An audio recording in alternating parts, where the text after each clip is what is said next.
Good day everyone, welcome to my channel. So in this video I will teach you on how to draw a circle using Corel Draw 12. Before we start, I would like to say thank you so much to all my viewers, silent viewers, and supporters in my channel. Thank you for watching my videos.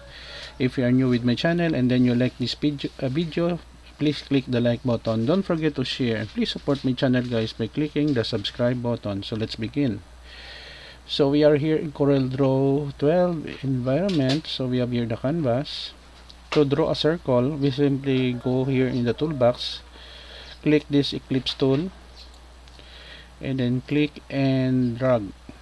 Okay, and then we have here to go here to pick tool if we want to navigate, and then if we want to put some color, just click here and then select the color here on the right side. Let's say we have blue. Okay, so that's it. That's the simplest way to create a circle in Corel Draw. We can copy, we can paste here, we can copy and then paste now to have a duplicate copy of the circle.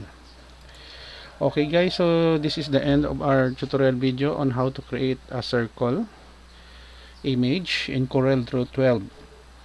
I hope that you have learned something new in this tutorial video. Don't forget to like, share, and please support my channel guys by clicking the subscribe button. See you in the next video tutorial guys. This is your friend Jake saying bye bye for now.